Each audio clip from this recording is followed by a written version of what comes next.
तो स्टूडेंट्स, आज हमारा टॉपिक है लेमा। इसको कहते हैं क्योंकि यूक्लिड ने इसको दिया था। इसमें डिवीजन का हम यूज करते हैं। और व्हाट इज लेमा? लेमा एक प्रूवन स्टेटमेंट होता है। Lemma is a proven statement which can be use to prove another statements. यानी कि ये एक ऑलरेडी प्रूव स्टेटमेंट को हम लेमा कहते हैं, जिसकी हेल्प से हम बाकी के स्टेटमेंट्स को प्रूव करते हैं। ठीक है। What is Euclid division lemma? Let us try to understand with an example. So suppose I am having 7 which I am dividing it by 2. तो 7 को अगर मैं 2 से डिवाइड करता हूं तो we have simply 2 3 या 6 and remainder is 1. ठीक है। तो हम इस 7 को क्या राइट कर सकते हैं? या 7 को हम राइट कर सकते हैं 2 into 3 plus 1. We have already studied in the junior classes that this dividend is equals to divisor into quotient plus remainder. This is only known as Euclid division lemma. तो देखिए, Euclid division lemma को अगर मैं इस और explain करता हूं कि हम इसको theoretical कैसे राइट करते हैं। If a number a, if a positive integer a, when it is divided by b, अगर हम इसको b से डिवाइड करते हैं, suppose its quotient is q and after subtracting it we get a remainder is r. Then what we can write to a? We can write here bq plus r. Yes, isn't it? हम ऐसा लिख सकते हैं और इसी को हम Euclid division lemma कहते हैं। बट इसमें एक सेंटेंस और है, एक स्टेटमेंट और है। जब आप देखते हो हमेशा कि ये जो रिमाइंडर r होता है वो हमेशा इस क्वोशिएंट से छोटा होता है। अगर इसके बराबर होगा या इससे बड़ा होगा तो आपको पता है कि हम 2, अगर सपोज यहाँ पर रिमाइंडर 2 होता तो इसका मतलब ये और डिवाइड हो सकता था। तो हम उसको इतना ही तभी तक डिवाइड करते हैं जब तक कि रिमाइंडर इससे छोटा ना हो जाए। That we know very well. तो यही चीज यहाँ पर हम लिखते हैं कि ये जो r की वैल्यू है, जो रिमाइंडर है, वो हमारा या तो 0 हो सकता है, इट कैन बी 0 और less than equals to b, जिससे हम डिवाइड कर रहे हैं, यानी कि डिवाइजर। तो ये जो r होता है वो 0 या 0 से बड़ा या b से छोटा होना चाहिए। This is known as Euclid division lemma. This is the statement of Euclid division lemma that if we have two integers a and b, then a can be written as a is equals to bq plus r, where q is the quotient and r is the remainder, and this value of r where r is greater than equals to 0, less than equals to b. This is the condition of Euclid division lemma. ठीक है। तो अब हम इससे related कुछ examples देखेंगे कि ये यूक्लिड डिवीजन लेमा हमारे कहां पर काम आता है। तो the first thing is which we can find with the help of this Euclid division lemma is the HCF of two given numbers.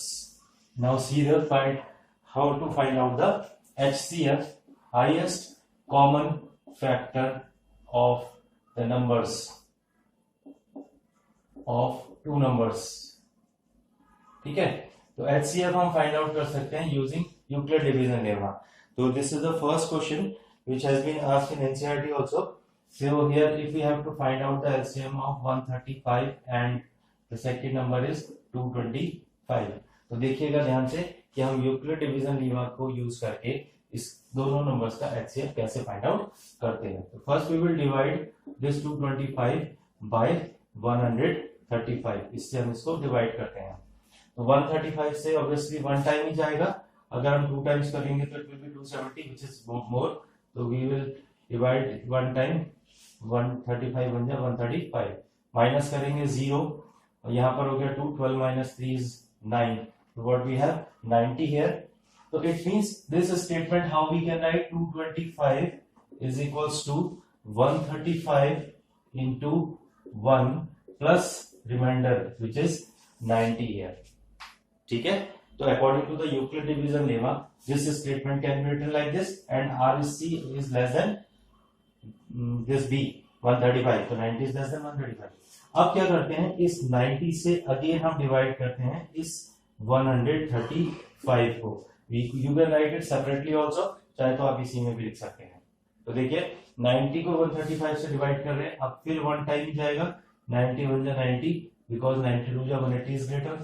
तो if I will subtract here to 5 and 30 minus 9 is 45. ठीक है, तो इसी statement को अब हम दोबारा फिर कैसे लिख सकते हैं? We can write 135 is equals to 90 into 1 plus 45. Just see this division. We can write it like this. Yes. So again see, फिर हम इसको डिवाइड करेंगे 45 से किसको डिवाइड करेंगे? 90 को. Now 45 to the 90 and the remainder is 0. तो हमारा जब तक रिमाइंडर 0 आता है तब तक हम इसको इस प्रोसेस को कंटिन्यू करते हैं. और इस 90 को हम क्या राइट कर सकते हैं? 90 को हम राइट कर सकते हैं 45 into 2 plus 0. अब यहाँ पर जो ये नंबर हमारा डिवाइजर है 45 जिससे हम डिवाइड कर रहे हैं, this will be the HCF. यही हमारा HCF होता है. ठीक है, आई थिंक समझ में आया होगा आपको ये क्वेश्चन. ठीक है, तो इसी तरीके से हम किसी भी दो नंबर्स का HCF फाइंड आउट कर सकते हैं by using Euclid division lemma. ठीक है, तो यूक्लिड डिवीजन एल्गोरिथम भी कहते हैं. देखिए, एल्गोरिथम और लेमा में थोड़ा सा डिफरेंस होता है. वैसे हम दोनों को ऑलमोस्ट एक ही चीज मानते हैं, लेकिन अभी मैंने आपको बताया कि लेमा जो होता है वो क्या होता है? लेमा एक प्रूव स्टेटमेंट है जो ऑलरेडी प्रूव है और जिसकी हेल्प से हम दूसरे स्टेटमेंट्स को प्रूव करते हैं. जबकि एल्गोरिथम क्या है? एल्गोरिथम होता है वन बाय वन किसी भी चीज को सिंप्लीफाई करना, one by one step solve करना किसी भी चीज को फाइंड आउट करने के लिए. तो एक्चुअल में ये हमारा यूक्लिड डिवीजन एल्गोरिथम है, नॉट अ लेमा. ठीक है, तो HCF फाइंड करते हैं by using Euclid division algorithm. Is that clear to you? ठीक है, अब एक और एग्जांपल हम इससे रिलेटेड देखते हैं. देखिए, this is again an important one. Just see this example very carefully. Show that any two positive odd integer is of the form. ये यूक्लिड डिवीजन एल्गोरिथम का अनदर एग्जांपल्स हैं. एक तो देखा हमने कि हम उससे HCF फाइंड आउट कर सकते हैं, और दूसरा हम देखे हैं कि शो दैट, जैसा I am writing the question here, explaining the question, see show that any positive odd integer is of the form 6q plus 1, 6q plus 3, 6q plus 5. odd integers को हम इन तीनों में से किसी भी एक फॉर्म में राइट कर सकते हैं. 6q plus 1, 6q plus 3 और 6q plus 5. तो see how we will simplify this. तो इसका सॉल्यूशन मैं कर रहा हूं, ध्यान से देखिएगा. let A and B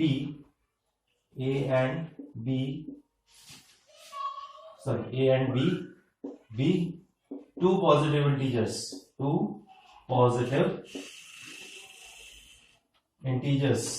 ठीक है, तो A और B जो है वो हमारे पास दो पॉजिटिव इंटीजर्स हैं. तो हम इन दो यहां पर हमेशा हम पॉजिटिव इंटीजर्स की बात करेंगे. तो how we can write to this A is equals to, we can write BQ plus R using Euclid division algorithm.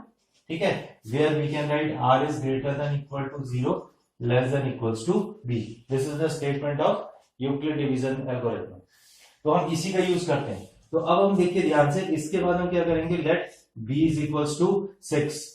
B is equals to 6 ले लेते हैं. 6 हम क्यों लेते हैं? क्योंकि यहाँ पर हमें जो फॉर्म है वो 6q की प्रूव करनी है.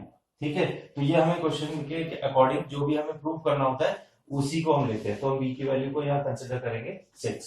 तो अगर हम b को 6 लेते हैं तो what will be a is equals to, we can write 6q plus r.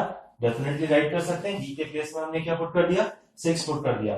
And now what is the value, what can be the possible values of r? r की वैल्यू कहां से स्टार्ट होती है? 0 से, और कब कहां तक जा सकती है? जब ये r की वैल्यू b से छोटी होगी. तो इसका मतलब b से छोटी, 6 से छोटी, तो 0 हो सकता है. 1, 2, 3, 4 and 5. These can be the possible values of r. अब हम one by one in statements के लिए r की वैल्यू रखेंगे. तो हम इसके डिफरेंट केसेस बनाते हैं. तो केस 1 होता है when r is equals to 0. See this. अगर हम r को 0 रख देंगे तो a कितना हो जाएगा? a will becomes 6q. r को हमने यहाँ पर क्या पुट कर दिया? 0 पुट कर दिया. ठीक है, तो और इस 6q को हम राइट कर सकते हैं 2 मल्टीप्लाई 3q. 2 मल्टीप्लाई 3q में क्यों लिख रहा हूं?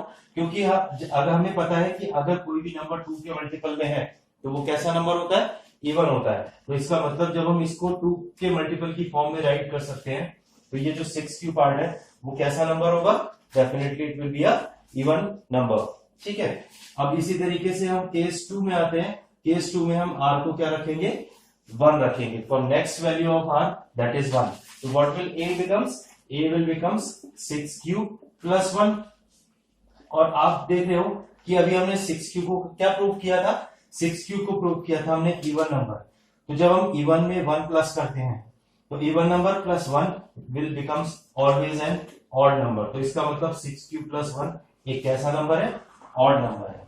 इसी तरीके से हमारे पास ये सारे केसेस हमें रिप्रेजेंट करने पड़ेंगे r की वैल्यूज सब रख के। तो देखिए आगे के पार्ट्स में शो कर रहा हूं, ध्यान से देखिएगा। तो 6q plus 1 is one of the odd number. ठीक है, अब हमारे पास आता है केस 3। केस थर्ड में r को हम पुट करेंगे 2, then this a will becomes 6q plus 2। ठीक है, तो 6q प्लस 2 में क्या, अब देखिए इसमें से हम 2 कॉमन ले सकते हैं 6q प्लस 2 में से, तो it will becomes 3q plus 1। और ये 2 के मल्टीपल में आ गया, इसका मतलब ये कैसा नंबर होगा, it is definitely an even number. तो हमारे पास ये वाला नंबर इवन आ गया। हमें कौन कौन से चाहिए, सिर्फ ऑड नंबर्स चाहिए थे, क्योंकि हमारे क्वेश्चन में ऑड नंबर के लिए पूछा गया। तो हमारा एक पार्ट ऑड ये आ गया 6q प्लस 1। सेकेंड, अब फोर्थ पार्ट करते हैं। फोर्थ पार्ट में हम r को पुट कर रहे हैं 3, तो 6q plus 3 this will be the value of a now. तो a अब हमारे पास बन जाएगा 6q प्लस 3। रखते आगे 6q प्लस 3, तो ये कैसा नंबर होगा, इसको हम किस फॉर्म में राइट कर सकते हैं, इसको हम लिख सकते हैं 6q प्लस 2 प्लस 1। 3 को हमने 2 प्लस 1 में ब्रेक कर लिया। ऐसा इसलिए कर रहे हैं क्योंकि अभी हमने इसको इवन नंबर बोला था। ऊपर वाले पार्ट में 6q प्लस 2 को हम इवन बोल चुके हैं, तो even plus 1 it is equals to again an odd number. तो इसका मतलब ये जो 6q प्लस 3 है ये भी कैसा नंबर आ गया, ऑड आ गया। तो ये हमारा दूसरा पार्ट प्रूव हुआ। तो पहला ऑड नंबर हमने 6q प्लस 1 प्रूव किया था, दूसरा ऑड नंबर हमारे पास आया 6q plus 3।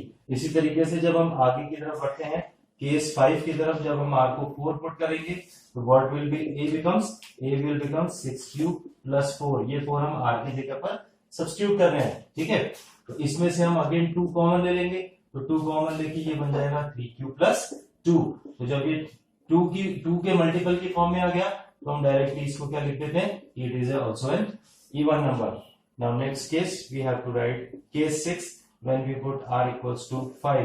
So this a will becomes how much, a is equals to 6q plus 5, which we can write 6q plus 4 plus 1 again. So 6q plus 4 is an even number, we have proved above this one. So even plus 1 again it is an odd number. तो आप देख रहे हैं कि हमारे पास 3 cases में odd आया। एक हमने जो पहले लिखा था 6q plus 1, दूसरा second is 6q plus 3 and third one is 6q plus 5। तो हमारे पास 3 टर्म्स आ गए जिसमें हमारे पास 6q plus 1, 6q plus 3 and 6q plus 5 is an odd numbers. Okay.